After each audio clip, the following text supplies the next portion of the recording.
Hello students, this is Miss Dalton, and this video for the first lesson in Unit 3 is on scientific notation and log review.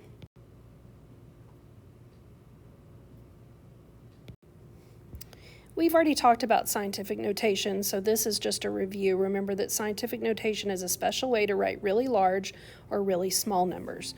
One thing that you need to remember is that when you have a really large number, your exponent is going to be a positive number. When you have a really small number, that exponent is going to be a negative number.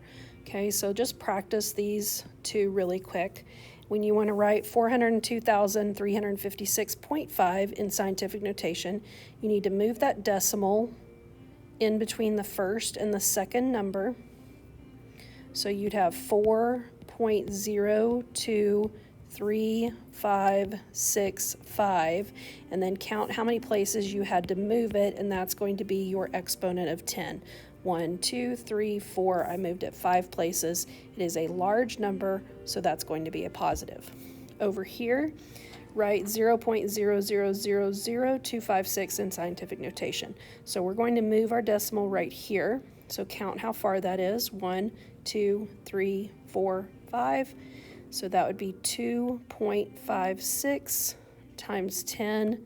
Since it was a small number to begin with, you would have a negative 5. I added this little website in here because it is really cool to play around with. It has the scale of the universe in scientific notation, and so you can click on different pieces of the universe, like the different planets, and it's just kind of a neat little thing to play around with. So try it on your own when you have time. Okay, now we're going to move into what we call the magnitude or logarithmic scale. So hopefully you remember how to convert from exponential to logarithms and vice versa from Algebra 2, but we're going to review that. Sometimes we need to scale very large or very small scales in the same place. Instead of linear, we may use a magnitude, power, or logarithmic scale. So if you look at this first scale, you can see that it has the powers of 10. So 10 to the first power, 10 to the second power, 10 to the third power. And so this would be like population. So the population of your family, the population of your class, the population of your school, the population of the city, state, and United States. Those all fall within those powers.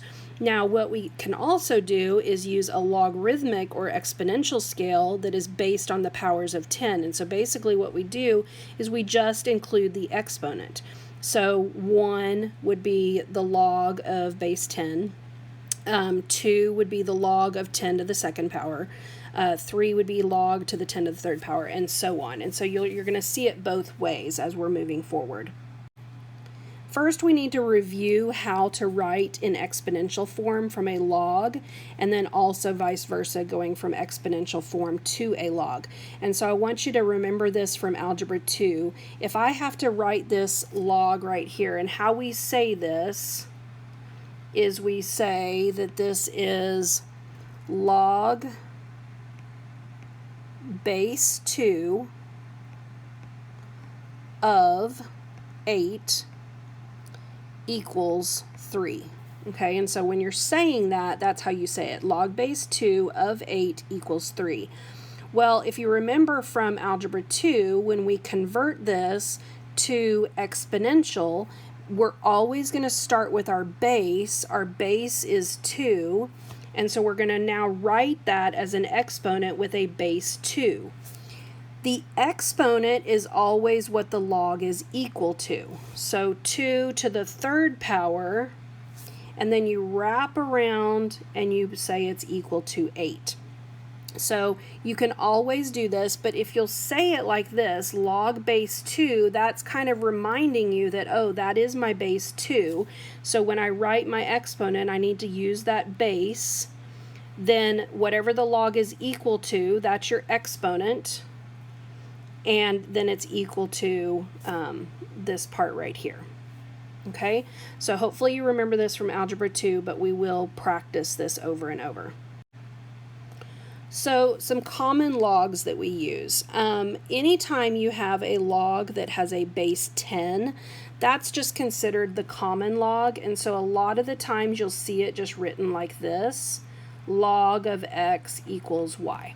Okay, this means the same thing as this. So if you do not see a base there, it's understood that that base is a base 10. Okay? Now, if we convert that to exponential form, remember, we start with our base 10, we pick this up as our exponent, and it's equal to x.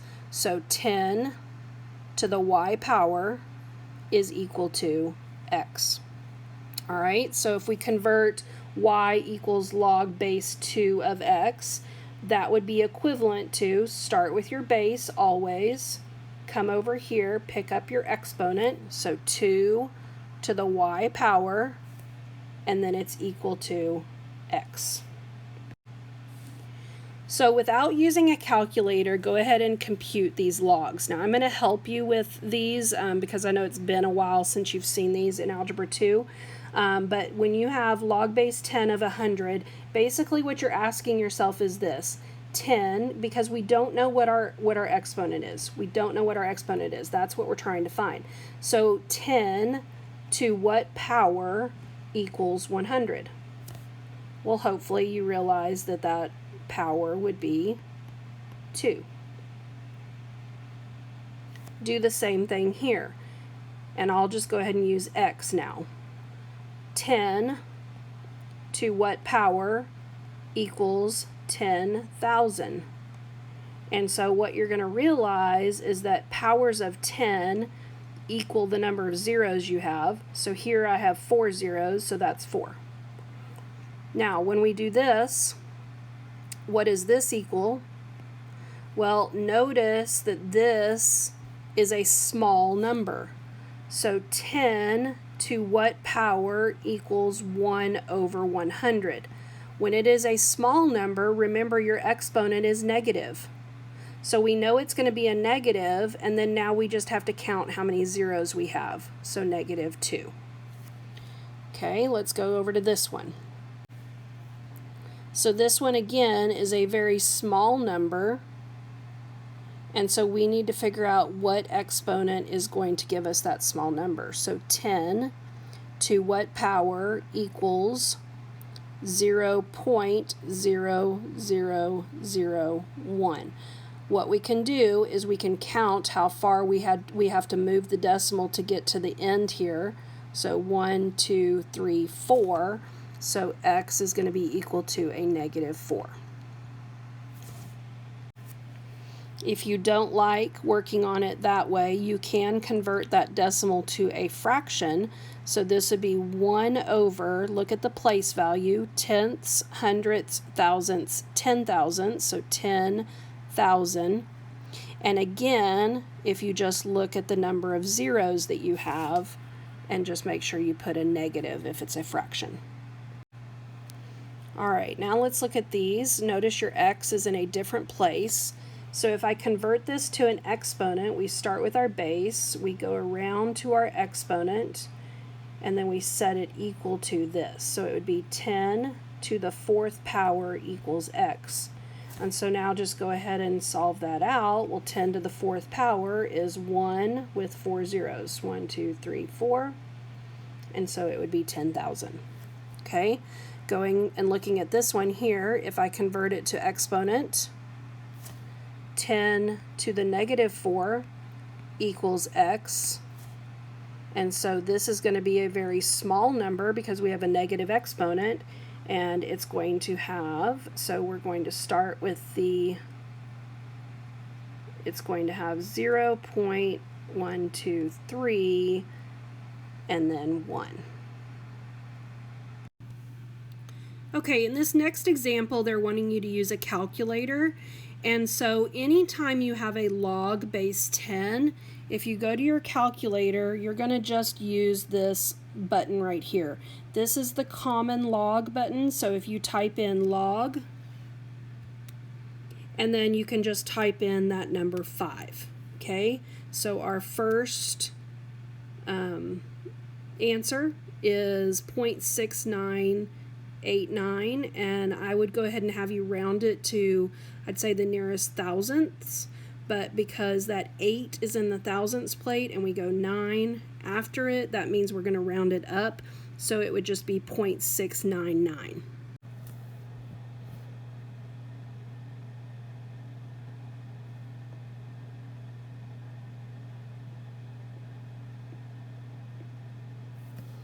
Okay, going to the next example, if you do the log of 50, and I'm just doing that on my calculator, you can do it on yours, and if I round it to the nearest thousandth again, we have 1.69.